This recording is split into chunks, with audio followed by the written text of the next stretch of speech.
Salut, c'est Lucie. Salut, c'est Alban.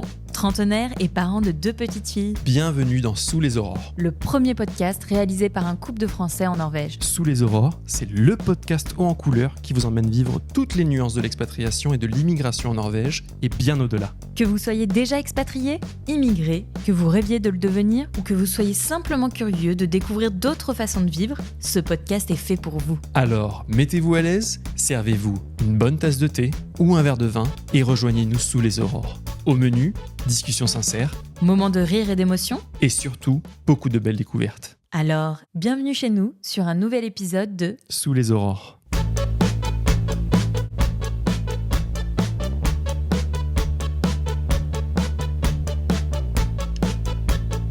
Bonjour à tous et bienvenue dans un nouvel épisode de Sous les aurores.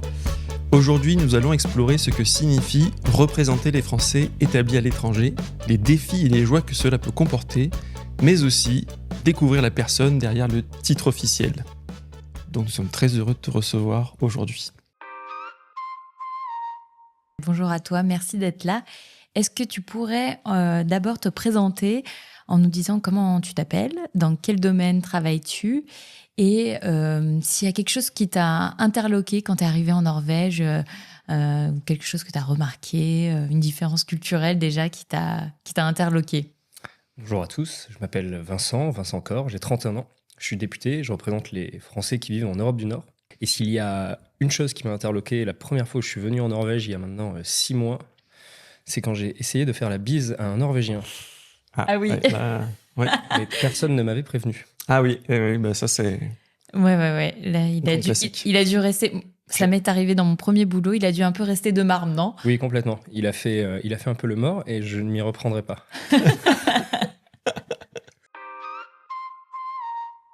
Alors Vincent, on est très content de te recevoir parce que c'est vraiment une fonction qui nous parle parce que ça fait longtemps qu'on vit à l'étranger, qu'on en entend parler. Mais c'est vrai que ça reste quand même un peu flou pour nous. Et du coup, on se dit qu'il y a peut-être des personnes dans notre cas et on est super content d'explorer ce que ça représente. Mais avant, est-ce que tu pourrais nous parler un peu plus de ton parcours personnel et professionnel et ce qui t'a amené à devenir député ? Bien sûr, moi, comme je vous disais, j'ai 31 ans. J'ai étudié à Sciences Po après mon baccalauréat, donc à Toulouse puis à Paris. Et à l'issue de mes études... Est-ce que tu viens de Toulouse ? Je viens de Castres, exactement. Ok, et d'accord. donc après, mon papa était à Toulouse. Ok. Enfin, je viens d'une terre de rugby. Et j'ai étudié l'histoire au début à Toulouse, puis les sciences politiques à Toulouse. Et j'ai terminé à Sciences Po à Paris. Et à l'issue de mes études à Sciences Po à Paris, je me suis engagé en politique. Je militais comme on voit plein de gens militer, c'est-à-dire distribuer des tracts à la sortie du métro, participer à des réunions, vous discuter. Et je me suis retrouvé embarqué dans la campagne d'un certain Emmanuel Macron. On était en 2015-2016. Et en fait, donc là, moi, j'ai abandonné ce qui était mon projet professionnel à l'époque, qui était de préparer les concours pour être fonctionnaire, par exemple rejoindre le corps des ambassadeurs. Et j'ai changé de voie pour une voie plus militante. Je me suis engagé en politique à ce moment-là. J'ai fait la campagne d'Emmanuel Macron. Et j'ai été, à l'issue de la campagne, recruté comme jeune conseiller technique, qui est le grade le moins élevé, si vous voulez, à l'Élysée, au cabinet du président de la République en 2017. Ah ouais. Sur la relation avec les élus, donc avec les députés. Donc en fait, la première manière dont j'ai approché les élus, dont les députés qui représentent les Français qui vivent à l'étranger, c'est de l'autre côté de la barrière, en fait, en tant que conseiller du président de la République. Et après tout le quinquennat d'Emmanuel Macron, jusqu'en 2022, même 2024, j'ai occupé diverses fonctions au cabinet ministériel, donc soit à l'Élysée, soit auprès de ministres des Transports et ministres des Affaires étrangères. Et en 2024, j'ai décidé, mais je pense qu'on y reviendra, de passer le pas et en tout cas de me présenter à une élection. Et donc, tu disais que tu avais un projet un peu différent et finalement, tu t'es vraiment engagé politiquement. Qu'est-ce qui t'a inspiré à entrer en politique ? C'est vraiment une très bonne question. Moi, à l'époque, mais on va dire quand j'étais étudiant, je militais, mon premier parti politique, c'était le Parti socialiste, parce que Emmanuel Macron n'était pas encore lancé. Ce qui m'a plu chez Emmanuel Macron, quand je me suis engagé, c'était le constat de dire il y a des gens qui, au Parti socialiste ou à l'époque à l'UMP, enfin dans le parti de droite, pourraient sur certains sujets travailler ensemble, ou en tout cas trouver des compromis, et sont en réalité beaucoup plus proches que ne le sont les gens les plus opposés au sein du parti de droite ou au sein du parti de gauche. Et donc ce constat de dire qu'on pouvait dépasser certaines postures et faire travailler ensemble ponctuellement les gens au-delà des partis politiques, ça c'est quelque chose qui moi me touchait à titre personnel. Au final, quand je vois les pays scandinaves ou les démocraties d'Europe du Nord, je vois que le constat il était juste, parce qu'en réalité des coalitions on peut en faire, que des compromis c'est pas forcément des compromissions, enfin qu'en tout cas on peut dialoguer sans abandonner toutes ses valeurs et ses convictions. Et donc à l'époque, moi jeune étudiant, jeune militant au Parti socialiste, j'étais assez séduit par ça. Et par ailleurs, il y avait la figure d'un président de la République, enfin d'un candidat à l'élection en devenir, qui était plutôt jeune, qui parlait anglais, il y avait quelque chose qu'on pouvait incarner sur la scène internationale pour montrer que la France était aussi un pays qui n'était pas juste... Il y avait une forme de modernité incarnée, et ça c'est quelque chose qui moi m'avait beaucoup séduit à l'époque. Avant de te retrouver vraiment dans ce parcours politique, tu as vécu à l'étranger. Comment ça s'est fait ça ? Moi, ma première expérience à l'étranger, seul, c'est-à-dire quand on part sans les parents, ça a été pendant mes années à Sciences Po, parce que Sciences Po a une force, c'est que l'année à l'étranger n'est pas une option. L'année Erasmus, par exemple, est formidable dans le parcours aujourd'hui des étudiants en France et partout en Europe, mais ça reste une option. Vous n'êtes pas obligé d'activer ce moment qui est pourtant, je pense, décisif, et j'aimerais bien qu'on le généralise. Et à Sciences Po, c'est pas une option. Et moi, du coup, je me suis retrouvé pendant cette 3e année, qui est l'année où on doit partir à Hong Kong. Donc, je suis parti en Asie. Pourquoi Hong Kong ? C'est parce que moi, j'avais envie de partir loin. Parce que je viens plutôt d'une famille modeste dans le sud de la France, et j'avais un peu voyagé en Europe, mais j'étais jamais sorti d'Europe, réellement. Donc, pour moi, c'était vraiment l'occasion de voir très, très loin ce qui pouvait se passer. Hong Kong, de mémoire, les exigences en termes de notes, de moyenne pour faire le dossier correspondait à peu près à ce qui se fait à ma moyenne à Sciences Po, et les études étaient en anglais. Donc pour moi ça cochait toutes les cases, et c'est comme ça que je me suis retrouvé à Hong Kong, ville qui m'a passionné par ailleurs, parce que c'est un hub régional et que de là j'ai pu beaucoup voyager en Chine, j'ai découvert plusieurs cultures. Et pour moi, ça a été une grande passion. J'aimerais beaucoup y retourner. Ça fait 10 ans maintenant. Et parce que je suis parti quelques mois, voire semaines avant le début de la révolte des parapluies. Donc, je pense que ça a aussi beaucoup, beaucoup bougé politiquement la société. Un jour, j'aimerais beaucoup y retourner. Ça a été ma vraie expérience seule. Et pour revenir à votre question, je voulais que ma première expérience seule, ça soit pas... y a rien c'est pas méchant et c'est pas un jugement du tout, mais je voulais pas aller à Bruxelles ou à Rome. Je voulais me challenger, je voulais vraiment essayer de... Ça passe ou ça casse, quoi. Je m'identifie complètement à ce que tu dis, parce que moi, j'ai fait une école de commerce. J'avais aussi 1 an à faire en double diplôme quelque part. Et j'ai choisi aussi quelque chose de très loin, mais à l'opposé de toi. C'est-à-dire, j'ai choisi le Chili en premier choix, et c'est celui que j'ai eu. Et voilà, donc je m'identifie complètement. Je voulais être complètement dépaysée, et vivre dans une autre culture espagnole à fond. Et voilà, donc je comprends tout à fait ce que tu dis. Oui, ça rejoint aussi mon expérience. Donc c'est rigolo d'entendre ça, parce que tous les deux, avec Lucien, on s'est rencontrés en volontariat international entreprise, un VIE, qu'on a fait au Panama. Et ce VIE, tu peux le faire qu'une fois. Donc quand je postulais, pareil, je voyais potentiellement des postes qui pourraient être intéressants. À Bruxelles, comme tu dis, des choses comme ça. Et pour moi, c'était hors de question, parce qu'en plus, après les études, ça aurait pu être facile en termes d'administratif d'aller travailler à Bruxelles. Mais l'administratif pour aller peut-être travailler en Amérique latine était plus délicat, et je voulais pareil un truc qui me secoue, quoi. Et donc j'ai pas été déçu. Et est-ce que c'est cette expérience à Hong Kong qui t'a donné plus tard envie de t'orienter vers le député à l'étranger, ou C'est pas ça qui m'a donné l'envie de faire de la politique ou de représenter les gens. Et ça, je pense que de toute manière, où que tu représentes des Français, si tu aimes discuter, si tu aimes parler, si tu aimes confronter tes idées, tu t'y retrouveras et tu vas apprécier ce que tu fais. Néanmoins, je pense que dès lors que tu as eu une expérience à l'étranger, VIE, étudiant, tout ce qui existe, ou même pour le boulot, tu découvres la diversité des Français à l'étranger, et en fait, tu sors des clichés.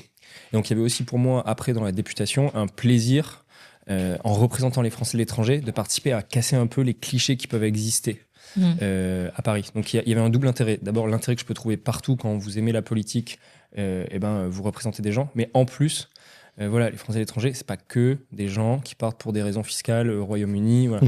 Il y a aujourd'hui les Français à l'étranger, et c'est comme notre société. Il y a des jeunes, il y a des vieux, il y a des gars, il y a des filles. Il y en a, c'est pour fonder une famille, il y en a d'autres, c'est pour fonder une boîte. C'est très divers. Et oui, cette diversité, elle est très intéressante à saisir et elle est très intéressante à représenter. Pour nos auditeurs qui ne connaissent pas bien le rôle d'un député des Français de l'étranger, peux-tu nous en expliquer les grandes lignes ? Bien sûr. Donc les députés, il y en a 577. Ils représentent les Françaises et les Français de l'Hexagone, des Outre-mer, et depuis 2012, les Français établis hors de France. On est 11 à représenter les Français établis hors de France. Donc si vous voulez, il faut imaginer que le monde est découpé en 11 circonscriptions qui chacune comporte autant de Français. Donc vous avez des petites circonscriptions, là où il y a beaucoup de Français implantés. Par exemple, il y a une circonscription qui couvre Luxembourg, Belgique, Pays-Bas. Moi, la 3e circonscription, elle couvre 10 pays, de l'Islande aux Pays-Baltes, en passant par les 4 Scandinaves et les îles britanniques et l'Irlande. Et ça rassemble autant de Français. Et après, vous en avez des plus grandes, l'Amérique latine, par exemple, ou l'Asie, parce que vous avez des plus petites communautés, et donc il faut agréger plus de pays ensemble pour avoir le même nombre de Français. Et après, c'est le même travail qu'un député, c'est-à-dire que c'est beaucoup d'échanges avec les Français de votre circonscription. Vous leur écrivez, souvent ils vous écrivent proactivement pour les bons moments de leur vie, quand ils ont des idées, des choses à proposer, mais aussi pour les moments plus difficiles quand il y a des problèmes. Et à Paris, à l'Assemblée nationale, vous votez des lois qui s'appliquent à la fois aux Français installés par exemple en Norvège, mais aussi aux Français de Paris, de Toulouse ou de Marseille. Donc on est sur un pied d'égalité avec les autres députés. Le premier travail, c'est de voter la loi à l'Assemblée nationale. Donc un des rôles principaux, il y a un rôle de représentation, comme tu disais, et ensuite, de cette représentation et de cette connaissance que tu peut-être as déjà acquis ou tu vas continuer d'acquérir, tu vas traduire c'est peut-être certains besoins pour la création de lois. Comment tu dirais que se fait ce processus un peu ? Je pense que dans le travail pour faire la loi, les députés ils sont tous influencés par la circonscription où ils sont. Comment dire ? Un député qui a des stations balnéaires en France, forcément, quand il y a des choses sur le tourisme qui vont être étudiées, il va avoir un regard particulier. Mais encore une fois, l'Assemblée nationale, elle fonctionne qu'on est 577 et que chacune de nos voix vaut la même chose. Mais moi, je vais avoir un regard spécifique quand on va parler de certains sujets qui peuvent concerner les Français de l'étranger, qui peuvent concerner l'expatriation, qui peuvent concerner plein de choses. Mais je dirais surtout que c'est de manière assez transversale. Moi, j'ai la chance d'avoir encore une fois 10 pays, dont les pays scandinaves, qui sont des démocraties matures, anciennes, des économies très développées. Mais il y a surtout beaucoup de choses à regarder qui peuvent nous inspirer. Donc moi, là où c'est très intéressant si on croise les perspectives, et très inspirant, c'est sur beaucoup de textes ou de sujets à Paris, j'essaye au maximum de regarder ce qui peut se faire dans les pays de la circonscription, on va dire les bonnes pratiques qu'on peut ramener en France ou qui peuvent nous inspirer. Si on regarde la manière dont sont organisés les services publics, par exemple en Estonie, il y a un très haut niveau de numérisation de l'État. C'est un pays qui est très en avance. Quand en France, on a des débats sur la carte vitale numérique ou avoir on va dire un portefeuille numérique de l'État pour que toutes les administrations, il y ait un seul numéro. Enfin, si vous voulez monter une boîte, je dis pas que c'est forcément ce qu'il faut faire, mais en tout cas, ce qui est vachement intéressant pour moi, c'est qu'il y a des pays dans la circonscription où je peux croiser avec un retour d'expérience de ce qui a été fait. Ouais, ça, c'est une vraie différence, je pense, pour les députés qui représentent les Français de l'étranger, parce que sinon, d'où que vous veniez en France, si vous êtes député de Bretagne ou de Paris, vous n'avez pas vous avez pas cette capacité de comparer avec d'autres pays, ou enfin, en tout cas, vous pouvez, mais c'est un travail qui est plus dur à faire. Vous n'avez pas forcément, vous connaissez pas ces sociétés, vous n'avez pas les contacts, vous connaissez pas des Français qui y vivent ou des gens à qui envoyer un email et dire alors, toi qui as eu une réforme comme celle-ci, comment ça s'est passé pour ton entreprise, pour toi en tant qu'Erasmus, voilà. Et tu connaissais déjà les pays nordiques ou c'est en y allant, en rencontrant les gens que tu as appris comment ces sociétés fonctionnaient ? Alors moi, j'étais déjà venu en Scandinavie, mais réellement, je me rends compte qu'à chaque déplacement, j'ai l'impression qu'en fait, j'ouvre une nouvelle porte et que cette porte donne sur une pièce encore plus grande. Et à force de rencontres, d'échanges, on découvre la complexité, mais qui est normale. Et c'est ça qui fait le plaisir aussi de ces échanges et de ces déplacements, c'est qu'en fait, derrière la vitrine, il y a des choses bien, il y a des choses moins bien, il y a une immense diversité de situations. Mais c'est que si j'avais été dans les pays de la circonscription, pas tous, mais à titre personnel avant dans ma vie, je les connaissais pas du tout comme je les connais aujourd'hui. Et aussi parce qu'aujourd'hui, je parle avec des gens qui y vivent. Donc c'est toujours très différent de parler avec des gens qui ont été confrontés au quotidien que de les voir à travers des expériences plus ponctuelles, soit des déplacements pro ou perso, privés, quoi.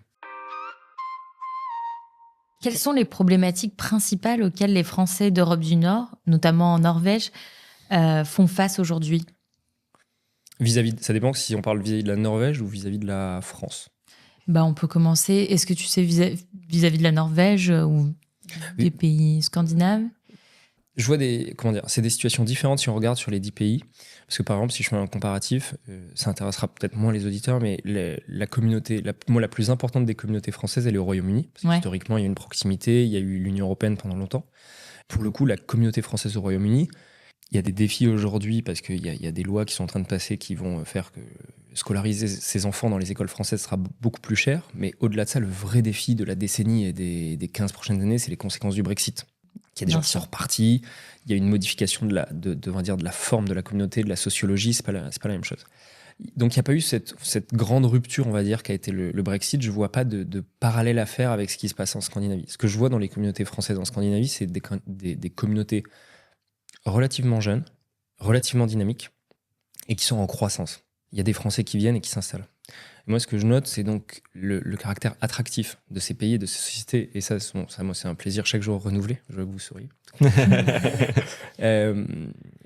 Donc l'un des principaux défis, et c'est celui que j'avais eu à gérer avec une sollicitation individuelle, c'est plus les gens qui décident sur un coup de tête de partir et qui parfois se retrouvent confrontés derrière le mythe de la Scandinavie, le fait que ça reste une société, le coût de la vie est cher, il faut quand même s'organiser, il faut trouver un travail. Certes, l'anglais est omniprésent, on en parlait, mais pour autant, il y a aussi des emplois et des boîtes où il faut parler la langue. C'est des langues qui sont éloignées du français, donc quand on a 30 berges, on n'y rentre pas en 2 semaines. Donc je pense que l'un des principaux défis que j'avais eu moi à ressentir en tant que député, parce que parfois les gens vous écrivent quand ils sont dans des situations très difficiles. C'est un peu comme l'ambassade ou le consulat. D'accord. Ils vous contactent pas. C'est la même chose qu'avec votre opérateur, votre Freebox. Vous appelez rarement parce que vous avez un tout va bien. Ouais. Vous appelez rarement pour dire c'est super, la Freebox ça marche très bien. Par contre, quand vous avez plus de réseau et que ça marche plus, là généralement vous appelez. D'accord. Député, c'est un peu comme parfois le consulat. Si les gens vous écrivent, c'est qu'ils sont parfois dans des vraies difficultés. Et alors, là, on essaye de les orienter et de les aider. Ça fait un prisme déformant pour moi, mais effectivement, la manière dont j'ai ressenti parfois les défis auxquels étaient confrontés les Français, ça pouvait être ça. En tout cas, ça pouvait être de ces Français-là qui étaient venus un peu en se disant ça sera forcément facile et formidable. Et en fait, c'est très beau, c'est magnifique. Les sociétés sont très accueillantes. On peut y faire des choses formidables et y construire sa vie. Mais il ne faut pas non plus prendre à la légère l'expatriation, si on veut la réussir. Et quelles sont, toi, tes ressources pour essayer d'aider ces gens ? Parce que je me dis, c'est rigolo parce qu'on te reçoit, t'es, on va dire, seul, et te confronter à des situations délicates comme ça, comment tu arrives à faire face, à conseiller, à orienter ces personnes qui parfois sont peut-être en détresse quelque part ? Alors, je dirais que la première des ressources, c'est qu'entre guillemets, j'ai du temps et donc je peux écouter. Ça fait pas tout, mais ça fait déjà un début. En tout cas, ça permet de comprendre. Et une fois qu'on a compris, c'est vrai que moi, j'ai pas, je délivre pas des bourses scolaires, je délivre pas des visas. Bon. Néanmoins, en étant député, je peux me mettre en contact. C'est-à-dire que je peux établir le lien direct avec la section consulaire concernée dans un pays pour faciliter les choses. Dans les ambassades, il y a aussi des sections, on va dire, et des budgets qui permettent d'avoir parfois des actions sociales. Donc, il peut y avoir un accompagnement s'il y a des gens qui sont dans une situation sociale très difficile. Et après, en réalité, c'est aussi beaucoup de gens qui parfois ont des problèmes, par exemple, pour des droits à la retraite, pour dans des cas dans des jugements. Et donc, en réalité, c'est aussi les mettre en lien à Paris avec soit des avocats, soit l'administration concernée, soit la caisse de retraite. C'est très divers. En fait, c'est très dur à résumer. D'accord. Mais généralement, c'est plus de la mise en relation. Et je pense qu'on peut l'avoir tous vécu. Parfois, quand on est dans une forme d'impasse ou de problèmes qui s'accumulent dans la vie, on n'arrive plus à prendre le recul nécessaire pour se dire, en fait, calmement, c'est où est la solution et le bon contact. L'avantage d'être extérieur, c'est que on peut essayer. Ça ne veut pas dire qu'on a toujours la réponse ni la bonne solution, mais on peut essayer d'aiguiller la personne vers la meilleure structure ou vers le meilleur point de contact. Non, c'est super intéressant parce que parfois, on a souvent abordé sur le podcast la notion d'identité. Est-ce qu'on se sent norvégien ? Est-ce qu'on est français ? Est-ce qu'on est français en Norvège ? Quand on est en France, est-ce qu'on est français ou est-ce qu'on est norvégien ? Dans des cas de détresse, je pense qu'on a besoin de rapidement pouvoir se sentir peut-être français et donc avoir accès à l'aide. La bonne comparaison, je pense, c'est la même chose que quand on peut être immergé dans une société et parler parfaitement la langue. Si vous cognez le petit orteil dans le pied du canapé, généralement, vous allez jurer en français. Ouais, c'est un peu ça. Ouais, la langue maternelle revient dans ce genre de situation très vite. Et je pense que c'est la même chose quand vous êtes en situation difficile ou de détresse, vous tournez vers votre pays natal ou le pays d'origine. Bien sûr. Et je pense que quand tu es dans une situation comme ça, tu te sens parfois isolé. Complètement. Et c'est vrai que c'est bien de pouvoir se dire qu'on a déjà une oreille. Et en plus, si quelqu'un peut nous mettre en relation, je pense que... Et je trouve ça super bien là qu'on en parle parce que je pense déjà à des invités qu'on a eus qui sont dans des situations parfois pas faciles. Et je sais pas si ils ont fait la démarche déjà. S'ils étaient même au courant, exactement, oui. Qui pouvaient... Donc, je vous ai dit tout à l'heure qu'il y avait les 11 députés, mais en dessous, moi, dans la circonscription, il y a 10 pays, et donc je ne peux pas être forcément en lien constant avec tous les consulats ou avec toutes les associations.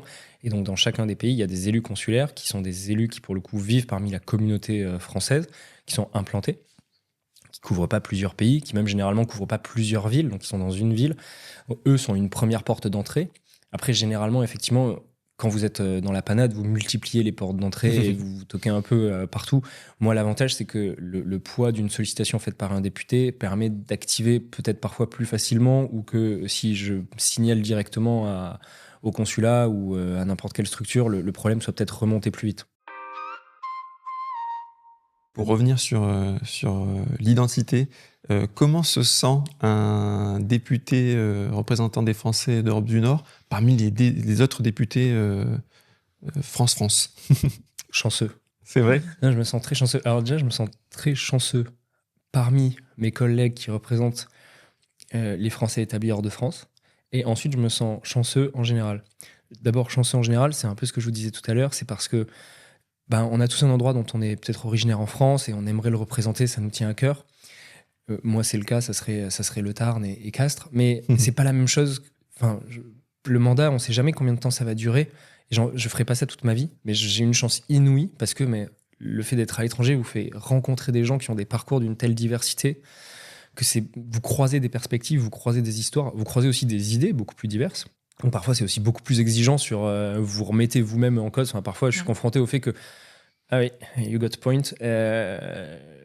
Ce que vous dit la personne, son parcours, ce qu'elle a vécu, ça parfois ça challenge, ça bat en brèche un peu moi les argumentaires ou en tout cas les idées qui sont dans le parti dans lequel je suis.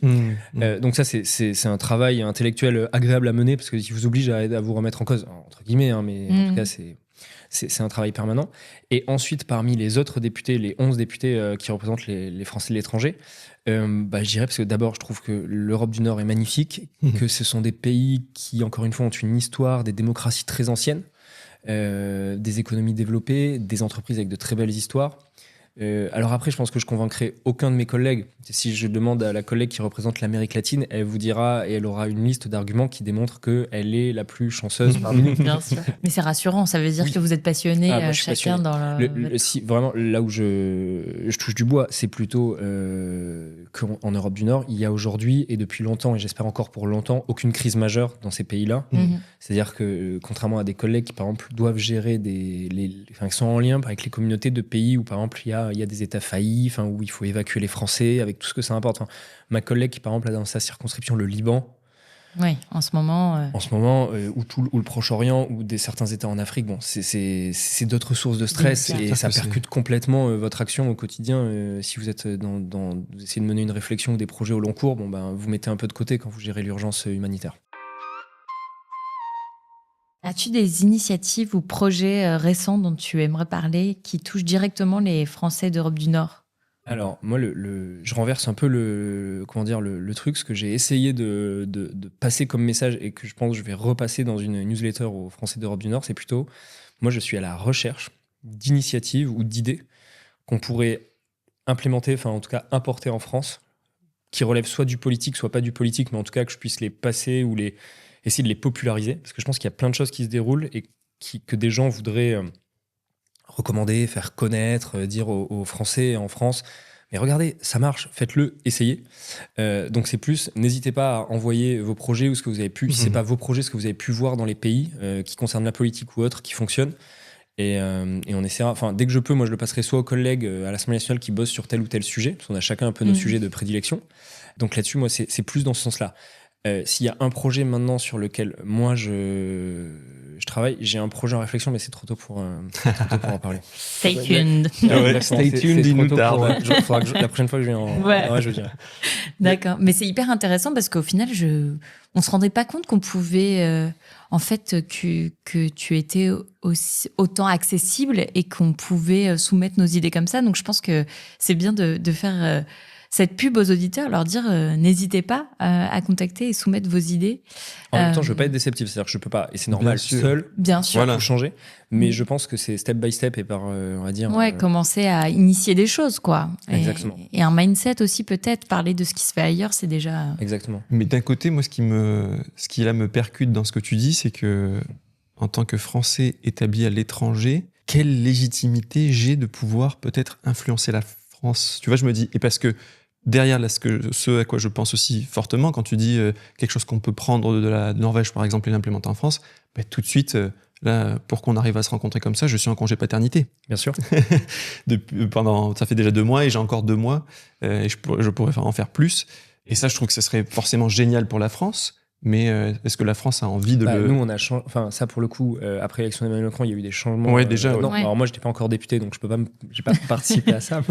Mais du coup, exactement. C'est-à-dire que si demain, à nouveau à Paris, il y a des débats là-dessus, moi, parce que c'est ma position, je défendrai le fait qu'on puisse étendre les droits, les rendre plus égaux entre père, mère, enfin, quels que soient les types de familles, ou en tout cas qu'on puisse avoir un accès aux droits le plus universel possible en la matière. Mais c'est beaucoup plus puissant si j'interviens dans les travaux préparatoires ou dans l'hémicycle en disant, c'est pas en se prévalant, mais c'est en montrant de manière assez humble, regardez ce qui se fait ailleurs, regardez en Norvège, regardez en Suède ou au Danemark, vous avez des Français installés là-bas, voilà ce qu'ils m'ont dit, parce ils ont accès aux mêmes droits que les Norvégiens, et c'est un régime qui est beaucoup plus intéressant pour de jeunes parents. Donc là-dessus, c'est passionnant, je pense, et pour répondre à la question, quelle est la légitimité d'un Français qui est installé n'importe où dans le monde à participer comme ça ou à influencer le débat public en France? Et je pense qu'il est légitime à 1000%. En tout cas, il est autant que n'importe quel Français ailleurs, parce qu'il est tout simplement citoyen. Enfin, c'est la même logique si les citoyens et qui votent pour les élections législatives pour avoir un représentant qui représente les Français établis hors de France, il est aussi légitime que n'importe quel Français pour donner son avis sur les droits au congé paternité, pour la manière dont on doit ou pas remettre, je dis n'importe quoi, le service militaire, ou en tout cas organiser notre société. Moi, direct, là, effectivement, j'ai direct pensé au congé paternité-maternité, parce que nous, on est toujours très proche de nos amis qui sont en France. Et on se sent extrêmement chanceux, parce que quand moi j'ai mes copines qui ont des enfants du même âge et qui au bout de 3 mois retournent travailler avec des enfants qui font pas leur nuit, toute une gestion à faire, et je me dis mais punaise, moi au bout de 3 mois j'étais encore dans dans le brouillard et tout, et je me dis mais c'est une chance, et pourquoi ça fonctionne en Norvège et pourquoi ça fonctionnerait pas en France, quoi. Et c'est vraiment une chance qu'on a de vivre ce congé d'1 an, qu'on se répartit de manière égale. Et surtout, je trouve aussi que il y a un impact, le fait que les pères aient autant de congés paternité que maternité.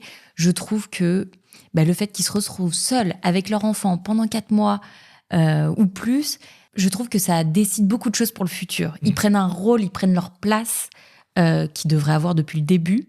Mais au final, avec les inégalités de congés, je pense que ça aussi influence beaucoup le futur sur le rôle des parents, même si bien sûr ça dépend des personnes, mais quand même... je pense que pendant le congé paternité-maternité, ça influence le développement de l'enfant et l'équilibre dans le couple, entre les parents. Complètement. Mais après, de manière plus profonde dans la société, ça modifie l'équilibre dans les couples, le rôle de chacun, la manière dont l'homme vit son rapport à la paternité. Enfin, il y a des modifications, on va dire, très micro dans chaque couple, et il y a des conséquences très macro pour la société et pour l'égalité entre les sexes. C'est clair. Et puis nous, on travaille dans des entreprises, pour nos chefs, que ce soit Alban ou moi, à partir du moment où ils savent qu'on attend un enfant, ils savent que Alban va partir quelques mois, et c'est complètement OK, et on s'organise autour de ça. Et ça leur viendrait pas une seconde à l'idée de te dire est-ce que tu peux faire un peu moins ou Et attention, si tu ne prends pas ton congé paternité. Ouais, ça serait plutôt l'inverse. Là, tu vas être très très mal perçu, y compris dans ton entreprise.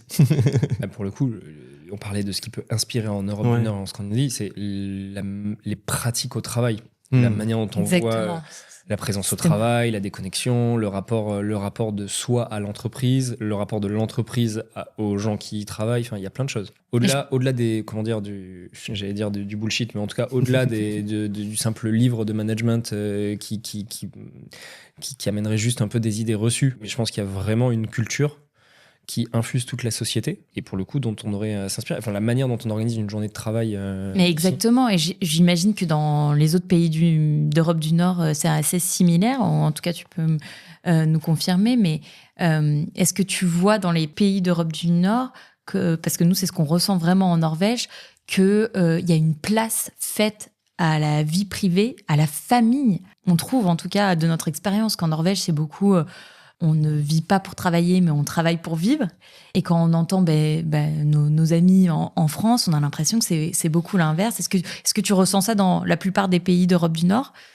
Alors, oui et non. Parce que quand je dis Europe du Nord, c'est la phrase la plus simple qu'on a trouvée avec mon équipe pour parler de la circonscription. S'il n'y avait que la Scandinavie, je dirais député des Français de Scandinavie, ce serait plus simple.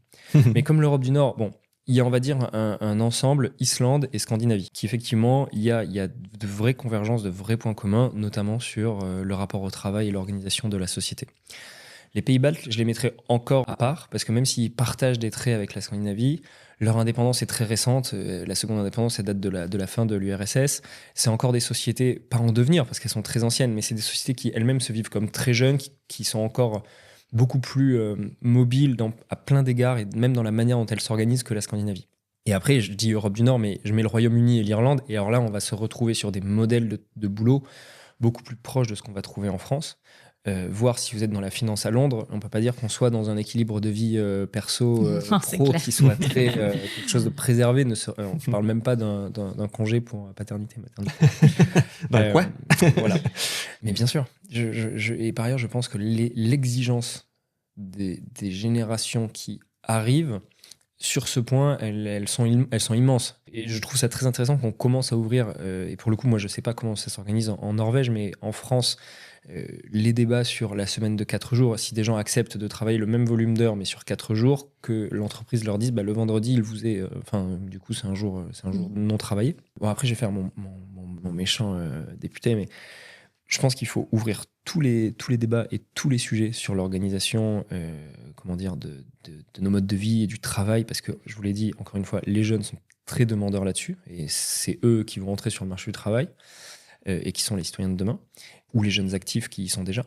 Mais en même temps, il ne faut pas qu'on réduise, je pense, mais ça c'est ma position politique pour le coup, le temps de travail en France qui est, si on regarde par rapport à d'autres pays dans l'OCDE, parmi les grandes économies déjà un peu plus bas, et où par ailleurs on a un système notamment entre autres de retraite financé par répartition, donc par le travail des autres, qui a déjà des problèmes d'équilibre. Donc, donc je pense qu'il faut tout ouvrir comme champ du débat. Par exemple, on n'en a pas parlé, mais le droit à la déconnexion. Tout ça, c'est fondamental. Bon, moi, je me mets à part parce que vraiment, je travaille H24 sur mon téléphone et si j'exerce mon droit à la déconnexion, mais qu'il y a une urgence en Norvège, si pendant 3 jours, je regarde pas mes mails, c'est pas en venant à pied que je vais pouvoir être mis au courant. Mais le rapport à la déconnexion, le télétravail, par exemple, c'est des sujets fondamentaux. C'est exactement ça, parce que j'allais dire, en Norvège, nous, je crois qu'on a plus d'heures à travailler, parce qu'on a des contrats de 37 heures. 37,5, je crois.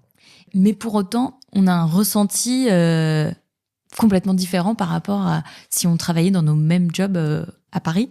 Mais parce que ici, c'est vraiment admis qu'on part tôt du travail pour aller chercher nos enfants à l'école. Il n'y a aucune babysitter à la sortie de l'école. Ce ne sont que des parents, grands extrêmes, les grands-parents. Mais sinon, ce sont les parents qui vont chercher leurs enfants à l'école. Et c'est complètement OK. On a reçu des invités qui, eux, s'organisent de façon à ce que leur journée finisse à 15h, 15h30 max. Il y en a qui se reconnectent plus tard, une fois que leurs enfants sont couchés. Mais je trouve que cette flexibilité, c'est un luxe, quoi. C'est un luxe et je me dis, mais pourquoi on le fait pas déjà en France, quoi, ce truc de rester au travail jusqu'à 18h, 19h et de pas pouvoir profiter de ce moment avec ta famille, ou même nous, avant d'avoir des enfants, on profitait de notre vie à deux, aller faire du sport, faire des choses pour soi, quoi. Ouais, on se dit, mais c'est ça qu'il faudrait faire en France. Et nous, on le dit à nos amis, on leur montre comment c'est notre truc, et ils nous disent, non mais c'est incroyable, on aimerait trop faire comme ça. Est-ce qu'il y a des débats en ce sens-là pour changer un peu le mindset, parce que ce serait pas pour réduire les heures, mais plus la vision en fait de comment on travaille, quoi. Le problème, je pense, c'est qu'en France, c'est très dur de rentrer dans ce débat en sortant de l'opposition entre les gens qui disent il faut travailler moins parce qu'en réalité c'est le sens de l'histoire, il y a eu les 40 heures, les 39 heures, les 35 heures, en fait c'est un combat de la gauche historique que de travailler moins. Parfois, et moi qui militais à gauche à une époque dans ma vie, sans se poser la question de travailler moins, mais pourquoi faire? Parce que si c'est pour qu'il n'y ait pas d'augmentation de salaire et qu'à côté ça soit devoir payer une babysitter parce qu'en fait on peut pas les récupérer, qu'on n'ait pas accès à des services publics ou qu'on n'ait pas accès à des installations de sport. Enfin, si autour, il n'y a rien qui va, c'est très sympa d'avoir du temps libre, mais c'est très frustrant de ne pas pouvoir en profiter ou de ne pas pouvoir se réaliser en faisant les projets auxquels on est attaché. Et à l'autre bout, il y a ceux qui disent non, de toute manière, tous les gens qui veulent moins travailler et partir à 15 heures, c'est des fainéants. Dans les faits, une vie accomplie, c'est une vie au travail. Et une vie au travail, c'est pas avant 20 heures qu'on s'en va. Donc, sortir de cette opposition, en réalité sortir d'une vision où la seule, on va dire, ligne de partage, c'est le volume horaire. Et essayer de penser le travail comme quelque chose qui est intégré à la société. Et donc, en fait, ça vient questionner donc, la place de la parentalité, la place des enfants, la place des services publics, enfin, plein de choses autour. Ce débat, aujourd'hui, c'est pas le premier des débats en France. Il y a des gens qui le portent. En tout cas, il y a des gens qui essayent d'élargir un peu de dézoomer, d'élargir la focale pour qu'on pense tout ce qu'il y a autour, mais c'est pas effectivement malheureusement le premier débat, ou en tout cas c'est pas un débat qui occupe le devant de la scène, encore moins avec une perspective, j'allais dire, à la norvégienne, c'est-à-dire avec tout ce qu'il y a autour, et vraiment de se dire le but c'est pas plus ou moins travailler, c'est ce que tu disais tout à l'heure, c'est tu travailles hebdomadairement, tu travailles plus qu'en France, mais ton ressenti il est que vous êtes heureux tous les deux, je pense, dans ce que vous faites au boulot, mais parce qu'il y a tous les à côté, il y a un équilibre en fait de vie. Complètement. On va aller à l'hémicycle, nous aussi.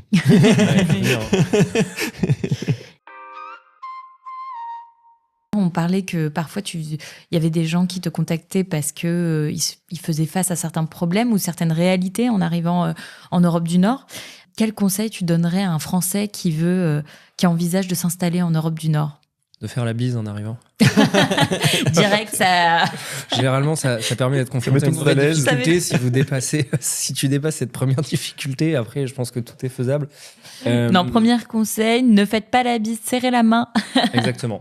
Non, le premier conseil, il est global, il s'appliquerait n'importe où, mais peut-être encore plus en Scandinavie, où je pense qu'il y a, et c'est très bien, aujourd'hui, un mythe en France un peu de la Scandinavie, c'est si vous avez envie de partir en Scandinavie, mais foncez. C'est des sociétés, mais d'une richesse à plein d'égards qui modifient votre perception du monde et votre manière d'être, je pense. En tout cas, moi, c'est comme ça que je les vois. Et la confidence, je pense, à vous faire, c'est que si demain tout s'arrête et que je suis plus député et que je refais le choix de l'expatriation, je pense que ça serait plutôt vers l'Europe du Nord que je partirais. Maintenant, le conseil, c'est comme partout, l'expatriation, c'est pas anodin. Donc c'est quelque chose qu'il faut penser, mais quand je dis penser, il ne faut pas se faire des nœuds au cerveau, il faut juste poser calmement et simplement les difficultés, ou en tout cas lister ce que sont on va dire les éléments à penser nécessairement pour partir à l'étranger. C'est le travail, le logement, il y a des situations diverses, c'est pas les mêmes marchés du logement si vous êtes à Copenhague ou à Oslo. C'est pas les mêmes exigences en termes de revenus. Parfois, il y a des pays qui demandent des exigences de revenus, soit de fournir un contrat de travail, soit de fournir une certaine somme qui justifie, qui montre que vous allez être en capacité de vous installer dans le pays sans être une charge pour la société. Et je pense, mais vous le savez mieux que moi, c'est aussi des sociétés très accueillantes, mais où en même temps, il n'y a pas une envie d'avoir des gens qui arrivent et qui vont être de manière assez passive, on va dire, au crochet d'une société qui se vit déjà comme très homogène, qui se vit comme très dynamique. Donc, le projet d'expatriation, il doit quand même être nourri c'est pas juste une fascination pour les fjords ou pour la nature. Si c'est ça, il faut venir un été. Il y a plein de moyens. Il faut revenir pour des week-ends. Mais il faut pas venir parce que sinon, c'est le risque du crash et de se confronter à une mauvaise expérience. Au risque de se dégoûter de l'expatriation, ce qui est encore plus drama, et de revenir un peu à Paris ou ailleurs en France, mais sans jamais avoir plus envie de retenter l'expérience. Ouais, c'est vrai que c'est un sujet qui revient ça se prépare un minimum et surtout, il faut se poser un peu les bonnes questions. Pourquoi on vient ? Et être sûr du pourquoi. Puis aussi, je pense que ça ne correspond pas à tout le monde. Il y a plein de bons côtés, mais il y a aussi... et toi, d'ailleurs, je voulais te poser la question, est-ce que tu as déjà perçu peut-être des côtés plus difficiles de, en tout cas, l'Europe du Grand Nord, on va dire, en Scandinavie ? Parce que nous, pour t'en donner des exemples, parfois, on trouve qu'il y a trop de règles. Les gens sont... c'est tout bête, hein, mais... tu te prends des micro-agressions sur comment tu promènes ton chien. Parce qu'il ne faut pas le lâcher, il faut le mettre en laisse, il ne faut pas qu'il dise bonjour à un autre. Et c'est ça sur le chien, mais c'est ça parfois sur les enfants. Tu montes dans le bus, fais attention à ton enfant. On vient de montrer dans le bus, on va s'asseoir, tout va bien. Tu vois, Et en tant que Français, c'est des trucs en général, tu ne le vis pas forcément. Bon, peut-être une personne âgée, par-ci, par-là, qui va te faire un commentaire, mais nous, ça fait partie des choses qui, avec le temps, parfois peuvent devenir un peu lourdes. Pendant le Covid, on a trouvé ça aussi au début. Quand on était à l'aéroport, on s'est fait débarquer d'un avion à cause du chien, justement. On avait l'impression d'être des pestiférés. C'était terrible de vivre ça. Est-ce que toi, tu as des ressentis aussi sur les limitations peut-être des choses qui peuvent décevoir sur le long terme, notamment des Français qui souhaitent s'établir en Scandinavie ? C'est clair que si parmi les gens qui nous écoutent, il y a des gens qui sont intéressés pour aller s'installer en Scandinavie, il faut pas sous-estimer le côté contrôle social collectif qui s'exerce sur vous. Ça, on le retrouve partout. Après, il n'y a pas besoin de monter tant au nord. Moi, la première fois où j'ai vécu ça, c'était à La Haye, aux Pays-Bas, en faisant du vélo. Parce qu'à un moment, je me suis arrêté j'ai mis pied à terre parce que j'avais pas encore moins. Je pensais avoir mon bon comportement. C'est que pour trouver ma route, j'ai regardé Google Maps et du coup, sur mon téléphone, je me suis arrêté parce que je pense que c'était déjà un énorme tabou que de regarder mon téléphone en même temps que je pédalais. Ok, donc tact, je m'arrête. Et alors là, mais toutes les personnes, parce qu'il y a un flux de vélo très important, mais tout le monde me klaxonne, me sonne, me parle en néerlandais pour me dire que... En fait, j'avais un pied sur la piste. Alors j'étais à l'arrêt. Alors là, vraiment, je sentais que j'étais... Commis la faute ultime, là. Commis la faute ultime, j'étais en train de menacer la piste cyclable, de créer un bouchon, alors qu'en réalité, il y avait la place de passer. Donc, quiconque a déjà fait du Vélib à Londres ou Paris se dit... Voilà. C'est un peu plus rock'n'roll. C'est un peu plus rock'n'roll. Donc bien sûr, la Scandinavie, je pense qu'il y a à la fois des éléments à prendre en compte objectifs qui sont le climat, le caractère rude de l'hiver, et dès lors qu'on quitte les grands centres urbains, je pense qu'il ne faut pas mésestimer ce que peut être un sentiment de solitude ou en tout cas d'isolement. Et si vous aimez pas, mais ça c'est les tempéraments de chacun, s'il y a cette crainte ou que vous êtes très très sociable, ou que vous avez besoin d'être entouré de lumière et de bruit, il y a peut-être certaines villes un peu plus petites, ou même si vous allez en forêt, qu'il faut peut-être éviter si vous voulez pas que l'expérience soit très décevante, voire un peu trauma. Le contrôle social, ça m'avait un peu moins marqué, ou en tout cas je m'y étais fait, mais je pense effectivement que c'est quelque chose qui est très très prégnant. Si on cherche quelque chose de beaucoup plus rock'n'roll, il vaut mieux aller à Londres. Pour le coup, on trouve dans l'expatriation quelque chose qui est beaucoup plus proche de Paris. C'est la ville-monde. Alors là, personne dans le métro, vous trouvez tout. Vous trouvez des gens qui jonglent, en même temps vous trouvez des gens avec des chapeaux melons et des costumes 3 pièces. Enfin, ce que je noterais en Scandinavie, c'est que c'est des villes beaucoup plus... Mais parce qu'elles sont plus petites, parce que c'est des sociétés qui historiquement ont été plus fermées et moins ouvertes sur l'extérieur pendant très longtemps. C'est des villes effectivement plus uniformes. Si vous cherchez encore une fois quelque chose de plus ville-monde, où vous allez pouvoir exprimer à chaque coin de rue et en permanence votre différence, et de manière un peu, on va dire, vocale ou visuelle, c'est peut-être pas Oslo qu'il faut choisir en premier. Je suis d'accord. Ici, je pense que si vous voulez vous faire copain-copain avec vos voisins, il faut plutôt se conformer, ou en tout cas se mettre dans le moule de ce que sont les fêtes du pays et la culture du pays. Exactement, faire du ski de fond. Exactement, faire du ski de fond. Même si maintenant on interviewe des Norvégiens qui parlent français qui font pas du ski de fond au final. Il y a certains Norvégiens qui sont pas très norvégiens, on est parfois plus norvégiens. Mais juste pour revenir, et on va pas durer trop longtemps là-dessus, mais pour certains problèmes ou réalités auxquelles on fait face, on entend beaucoup parler aussi du système norvégien concernant les enfants. Les enfants, ça a une place... on l'a dit, très importante. Et nous, en tant qu'étrangers, on entend beaucoup de dérives sur les services sociaux en Norvège.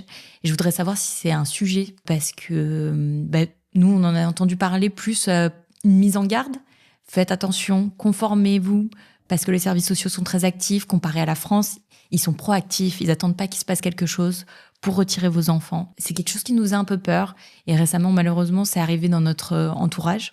nous-mêmes et notre entourage, si on est dans les pays nordiques, c'est qu'on est dans une démarche hyper bienveillante, que ce soit, même avec nos enfants. Mais pour autant, on entend ces dérives par rapport aux étrangers et même les Français, où les services sociaux peuvent avoir on peut être plus visé par eux. Est-ce que tu as déjà entendu parler de ces problèmes ? Moi, j'en ai déjà entendu parler. J'en ai entendu parler quand je parlais avec des Français ici, en venant à Oslo ou en discutant avec les personnels du consulat.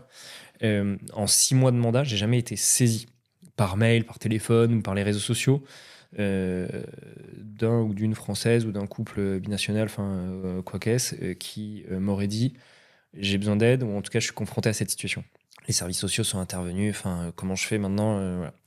J'en ai entendu parler et donc je sais que le sujet existe, qui peut inquiéter surtout, mais j'ai encore jamais été confronté au fait d'aider quelqu'un d'intervenir, on va dire, à un moment où le problème c'est déjà réalisé. Mais c'est super intéressant et c'est trop bien qu'on en parle aujourd'hui, parce que je pense que ces personnes-là ne savent pas qu'elles peuvent te contacter et sont dans le plus grand désarroi. Ou un de tes représentants va dire. Bien sûr. Donc voilà, non, c'est hyper intéressant de savoir que sur ces sujets-là, on peut avoir une écoute au moins et peut-être une... Ça, il ne faut pas hésiter. En fait, moi, il y a une adresse mail qui est publique, qui est sur le site de l'Assemblée nationale. C'est prénom.nom@assemblée-national.fr, donc elle est facile à retenir et à retrouver. Après, je suis présent sur les réseaux sociaux, donc ça, on peut nous contacter facilement. On veille avec l'équipe à répondre à tout le monde, à accuser réception à minima et à revenir vers les gens. À leur dire aussi rapidement si jamais... je ne vais pas vendre du rêve. Donc, c'est-à-dire, si moi, je ne peux rien faire, d'abord, je le dis. Et derrière, on essaye concrètement de dire à la personne, le bon contact pour vous, c'est la section consulaire à Oslo. Voilà le mail, voilà l'adresse. Parfois aussi, comme on peut, on suggère, vous devriez, d'après les informations que nous, on a récoltées en passant 2-3 coups de fil, vous orienter vers tel ministère norvégien. On a traduit la page pour vous. Et on vous conseille de vous présenter à tel endroit. Il y a une permanence en anglais tel jour. On essaye de faciliter. On n'hésitera pas du coup dans la description du podcast à mettre les contacts et pour trouver tout ça. Donc on a dit que c'était souvent quand on a besoin d'aide, mais tu disais que c'était aussi bien d'envoyer quand ça se passe bien. Complètement. Alors, les idées, généralement, on répond un peu moins vite parce qu'on donne la priorité aux gens qui parfois sont en difficulté. Mais les idées, il y a plusieurs choses. D'abord, on a une newsletter. Moi, j'ai une newsletter dans laquelle on essaye de mettre à chaque fois la belle histoire de la Circo, qui est de highlight la personne ou la boîte ou l'association, en tout cas un projet quel qu'il soit, qui fait bouger les lignes, qui met en avant les Français, en tout cas qui permet de montrer le dynamisme de la communauté et en même temps toutes les bonnes idées. Et après, il y a ce qu'on se disait au début, tout ce qu'on peut voir dans les différents pays, dans nos expériences, qui pourrait nourrir le travail à Paris sur des projets de loi, des changements de la société. Moi, je suis toujours intéressé parce que on voit, il y a plein de choses maintenant avec Internet qui est disponible. L'ensemble du savoir humain est disponible sur Internet. Mais c'est toujours différent quand on reçoit une note ou un papier d'une page Word ou Page de quelqu'un qui explique ça se passe comme ci, comme ça. Et parce qu'en fait, c'est humanisé et ça permet de se rendre beaucoup plus compte de la réalité concrète des droits ou des possibilités qu'offrent certaines sociétés et qu'on pourrait développer en France. Notre podcast touche bientôt à sa fin, mais j'aimerais te poser une question à nouveau pour un peu résumer tout ce dont on a parlé. Si j'étais un enfant de 7-8 ans qui arrive en Norvège, comment doit-il comprendre ou que doit-il comprendre du rôle du député qui représente les Français d'Europe du Nord ?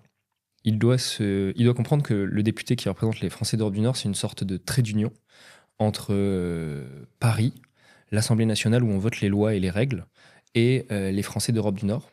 Et donc moi, à la fois, je vote des lois et je veux que ce jeune qui viendrait s'installer en Norvège, il puisse me dire ce qui se passe de bien et ce qui se passe de mal, lui, dans sa vie, et notamment en Norvège, pour que moi, ça m'aide à faire les lois à Paris. Ok, super. Bon, c'est très clair. Merci beaucoup. Merci à vous.